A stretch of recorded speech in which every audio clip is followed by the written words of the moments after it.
Hello, welcome to Furious Driving, and this is a big day for me and the channel, and one of those days where I need to say a huge thank you to everyone who has been watching this channel for the last year or two and making it grow, because today I've got the keys, which are currently in the door over there, to a place to keep cars, a lock-up barn kind of place. You can hear the echoes, it's very empty at the moment, but I am very excited. We finally have the Furious Driving car barn. I've spent all night trying to think of a name for this place, but I can't think of a good one. The Furious Street Quarters, I think that one's been taken. The Fuseum, no, that's gone as well. But let's get a car in here and then show you around.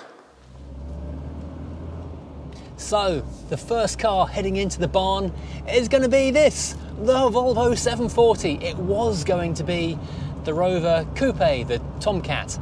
Unfortunately, minor mistake, I borrowed the battery out of that, the brand new battery no less, for the 200 VI. I put that in the back of my car to bring over to where it's stored currently and pop it back into the coupe. Unfortunately, when I got a lift over there, I left it in the boot of my car, so we got there, didn't have a battery for it. So the Volvo by default became the first car to be heading over to be the first incumbent of the new car barn. I did say to my son this morning on the way in, shall we copy Shmee and call it not is it Shmee? Got the Schmuseum? We should call it the Fuseum. And his response, sometimes Dad, I hate you. So I'm guessing that's a no.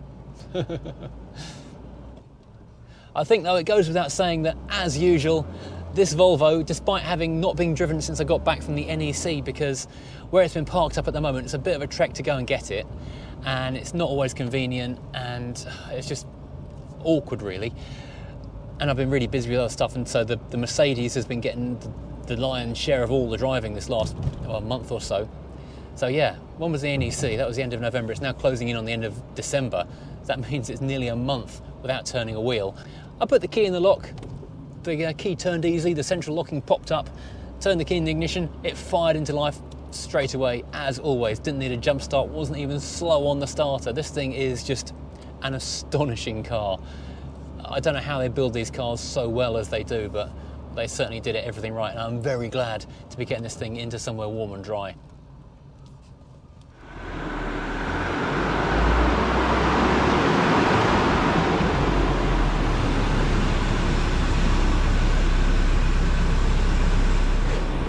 There's almost room to put it lengthwise just there, but not quite.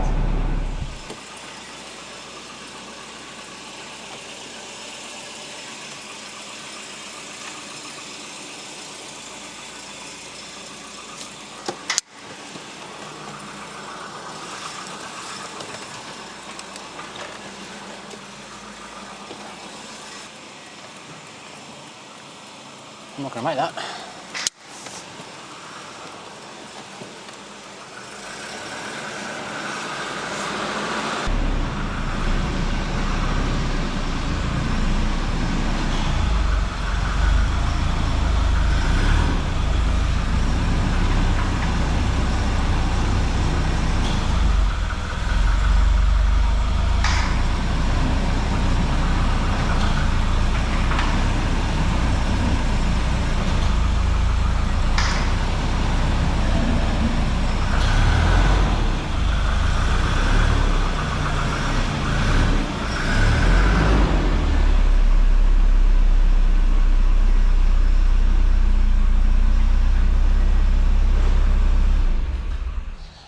So yes, the turn-in is a little bit tight. This staircase is a touch on the awkward side, because just as you want to be swinging the car around, that's when you hit the stairs. The previous tenants in this place had actually turned this around without asking permission, and I can see why they did it now.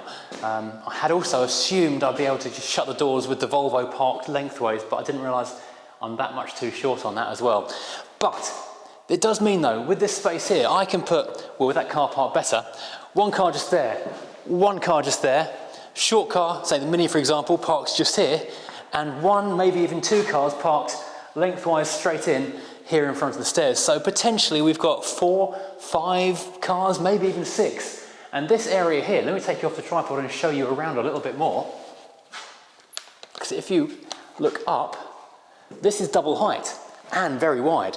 This potentially is wide enough and tall enough to put a triple stack of a car ramp in there. The only thing is I would have to be driving through the legs, so I need to measure this very carefully before I make any commitments. Now, I knew parking was going to be a little bit tight in here, so the first thing I have purchased for this unit is a set of Draper wheel dollies, so that if I get myself into a pickle in here, I can roll the car around to as far as I can get, jack up one end and then just push it around. That will make my life so much easier having these things, oh that's heavy, in here. There is meant to be a trolley jack to keep over here as well, but that hasn't arrived yet, so that will be my new Draper moving the cars around within the unit setup. Right, so as well as this large area, which is really hard to convey on camera because I've been here a couple of times without a car, and it's been hard to kind of visualize exactly what I can get in here. I've been using a computer program to try and work out what I can and can't fit in here. So we've got 2 car widths just here, we've got a staircase upstairs, we've got many power points, which is great. There's new LED lights in here. They're a little bit dim for video purposes, so I'll need to put in some new LED lights around the walls as well, just to brighten things up. The previous tenants have left some shelves, which is good, because that means I've got somewhere to put my detailing products and other bits and pieces. Now, if we go up back this way again, it looks really small to the viewfinder, it looks absolutely tiny, but honestly it's not. We've got an upstairs, which makes this even more useful. Wakey, wakey light.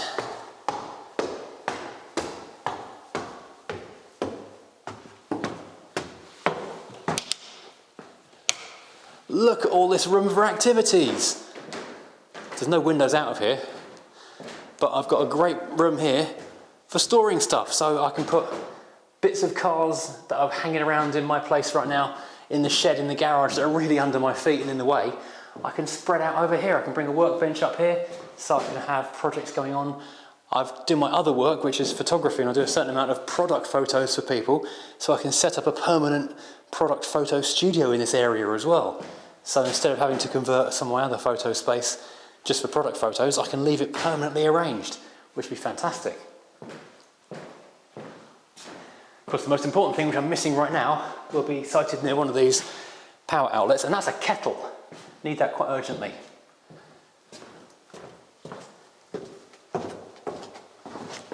And as well as having somewhere to leave my spare detailing stuff, so I give the cars a bit of a clean up over here, I can finally hang up this banner that someone sent me from Junk and Trunk a while ago now. I had nowhere to put this until now. I didn't bring a hammer, so I've had to make do with screw holes that are already in the wall. But that looks rather nice there, doesn't it?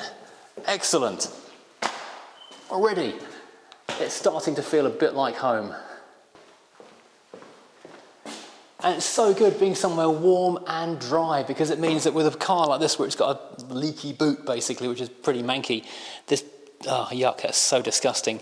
This has filled up with so much crud over the last few months where it's been parked outside. That's just disgusting. I can now leave the boot open in here for as long as it takes to completely dry out the boot space and not have rust forming, not have smells coming. This car is just going to love being inside here.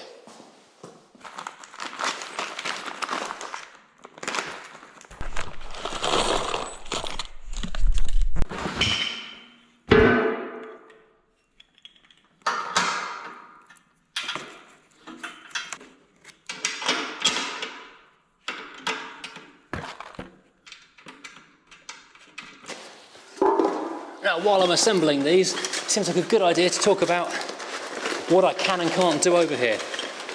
Reason being,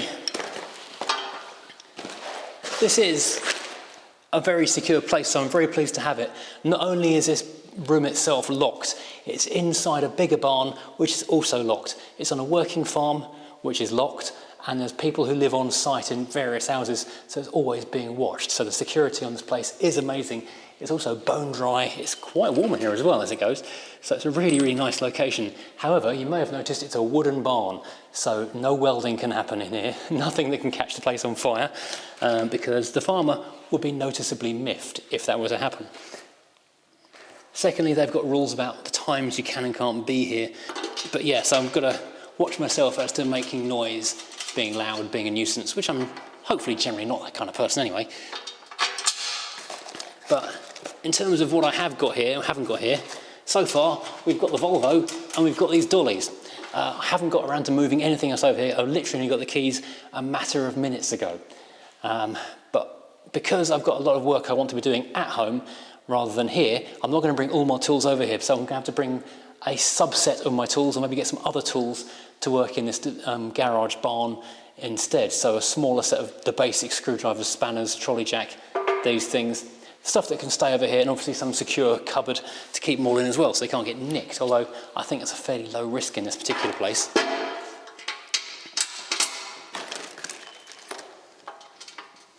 Secondly, is a choice of what cars I'm going to bring over here, because I have got quite a few cars and we can fit maybe half of them in here, maybe third and a bit. Haven't really figured that one out. The first obvious choice as to what's going to come over here are the two cars that are parked on a friend's driveway. So the Volvo's here already. The Tomcat would have been here in its place had I remembered to take its battery over there, but I forgot that because I'm an idiot. Then it's the rest of the projects. Now, we are slightly limited by what runs, and at the moment, not a lot runs. So I was going to bring the Alpha and the Mini over this week as well before Christmas. However, the Alpha, I've not sorted the MOT issues out yet. The Mini's due its MOT on Friday. I might cancel that because that's basically Christmas Eve, and if I fail and then I need to get it fixed again, getting a retest is going to be an absolute nightmare, so I might put that one off until the new year, in fact, because I'm not going to be using the Mini in the meantime anyway, and that's also currently in the lockup, which I'm renting somewhere else, the small lockup you've seen on various videos in the past. And I'm sure people will say, well, why don't you just get stuff trailered over there? The thing is, that's going to cost minimum 50 quid a car. And so I could be spending a couple of £100 shifting stuff over here on a trailer in order to do some fairly basic maintenance. So the stuff will move over here as and when it's ready. So I would like to get, well, the Rover 200 VI maybe, the Alpha probably, the Mini maybe. I'm not sure whether I'm going to get rid of that small garage or not yet. I'll see how I go with packing stuff in here before I make a decision on that. I'm in like a rolling contract with that because I've had that for a couple of years, so I can just give a month's notice now any time. But I won't do that until I'm sure. Because of the no welding rule, the Mercedes is not going to come over here. I know that's an obvious candidate to get it in out of the rain and stop it rotting, but since it would be here and not be weldable, that would be a dead end for it. So what I am considering doing is having the Rover V8 brought over here on a trailer, and then I can fix the engine in here and move the 123 into the garage at home. That is a possibility. Or, just because I've got so much on my plate at the moment, send the V8 over to a classic car garage of some kind, get them to diagnose it, get it to start, and then drive it here under its own power, which would be magnificent, but a bit of a shame to kind of give in at that last minute. Brilliant, so I've now got my dollies assembled, so I can now roll the car sideways. Well, assuming I've got a jack in here at some point, and if I get really bored, I can play dangerous games of skating on them. Do not do this at home, it's very dangerous. But yes, the first tools in the workshop are the dollies, hand assembled with no spanners. It's a little bit loose at the moment, but that's done. One good thing sorted out. So at this point, I need to say a massive thank you to everyone who has supported the channel, whether it's by just watching the videos, clicking a like or a subscribe, which has helped boost the channel along. A massive thank you, especially to all the Patreons and channel members whose contribution to the channel, no matter how big or small, has been enormous in the long run, making this kind of thing happen. Because running a YouTube channel is a weird thing. It's a full-time job that doesn't pay like one, and it takes a long time to get from being a hobby to something that takes all of your time. Keep the channel going, but keep your regular life going, keep your home life going, and the background, YouTube is always there. And it feels like with this building that we've kind of reached a breakover point where maybe YouTube is becoming the full-time job and taking over everything. But without all you guys who've watched and supported and helped out and sent stuff to a junk in the trunk, who've sent out suggestions for stuff, and of course to the companies who've helped with sponsorship and with products to use in the videos, that's all been amazing as well. So this is my big thank you moment to everybody. I do appreciate your time, your effort, your comments, and obviously I say the Patreons and the channel members who keep this stuff going. Because everything does have a price. This place has a price. The tools, the parts for the cars, the head gasket for the 200 VI, all the bits to fix the Alpha for the next MOT, all the parts for the Crown Victoria to get it through its MOT for the first time. It's all, without you guys behind the channel watching and enjoying and coming back to me, this wouldn't be happening right now. So thank you to everybody. This is a heartfelt, really meant moment. Now, over the last, few months, because I have known about this place I've known of its existence for about 9 months or so, maybe even a year. I've known it was going to come available for about 6 months, and have been talking to the farmer and the estate agent, I guess, for about 3 months. So it's been a long time coming. So in all of that time, I've been kind of building up, collecting stuff. I've been collecting some shelving units, some racking. I've got a workbench waiting to come in. All the merchandise stuff, which I've now started to do. So things like the Furious Driving t-shirts. We've got the Volvo t-shirts, the Broken Rovers t-shirts, or the hats and all the stuff, the mugs, all the stuff I had at the NEC is now going to be an ongoing part of the channel and the stuff that I'm doing. So having somewhere like this where I can store it all safe and dry is a big deal, because currently it's all stacked all over my white Rover 2000 in that car's lockup. So just I had been hoping to do some work on that car's engine, that means moving a big pile of boxes every time I go to it at the moment. So having somewhere like this where I can store all of those things and have them ready to go and ready to pack up and send out to people, hopefully when people buy them. Prices for what we currently have in stock in shop at furiousdriving.co.uk. Send it direct to the PayPal. There is an issue with the email at the moment, not receiving, only sending. So you can send to that email address for PayPal, but then send me a note to bodyintheboot@gmail.com to let me know you bought something, because I'm not receiving the emails. I don't know. But in the new year, that range of stuff is going to expand. I've got a lot of interesting ideas for new Furious Driving merch based around the channel, based around the cars. We've done no Crown Victoria merch yet, have we? We need some mugs and t-shirts with that bad boy on it. But yeah, this is a great space. It needs a kettle. Most importantly, I think a kettle, that will do it. And then we've kind of got home.